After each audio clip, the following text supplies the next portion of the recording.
Assalamu alaikum, barkanmu da shigowa darasi na farko a cikin darussa namu na HTML. Wato idan na ce HTML da yawa daga cikin manhajoji da wacce muke amfani da su na yau da gobe suna ɗauke da HTML.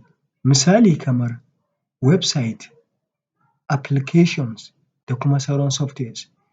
HTML muna amfani da shi ne domin ƙirƙirar web page, shi ne yake ba mu dama domin mu sanya misali kamar rubutu, hoto, bidiyo da kuma audio forums a manhajar da muke so mu ƙirƙira na web page.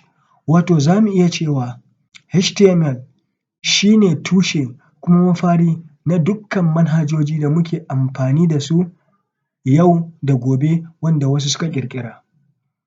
Kamar yadda mutane ke da yare, yaruka domin cuɗanya tsakaninsu, haka kwamfuta ma take da yare wanda ‘yan Adam za su yi mata magana da shi don ta fahimta. Wato shi web ana ƙirƙirarsa ne da yaruka guda uku, HTML, CSS da kuma JavaScript. Wanda za mu yi bayani a kan shi yanzu shi ne HTML. Na farko shi ne HTML, abin da HTML yake nufi a sauƙaƙe shi ne hypertext markup language, wato yana sanar da duk wanda ya ziyarci website naka, me website naka yake ɗauke da shi, sannan yana ba mu damar amfani da wasu function da browser ke zuwa da shi. Misali a nan gefen akwai browser, za ku kalla, nan wajen za ku kalli ga HTML, nan open tag ne na HTML, nan wajen gaba ɗayansa nan element ne na HTML. Wato HTML ana rubuta shi ne a me? A element. Idan muka ce element muna nufin misali nan wajen, za ku ga nan an rubuta head, nan akwai head, nan open tag ne, nan closing tag ne.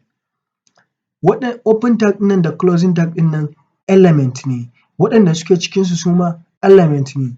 So za mu ce HTML wani tag ne a cikin wani tag, da shi ake amfani domin ƙirƙirar web page. Na san wani zai iya cewa to me yasa har yaruka guda uku muke buƙata domin ƙirƙirar web page?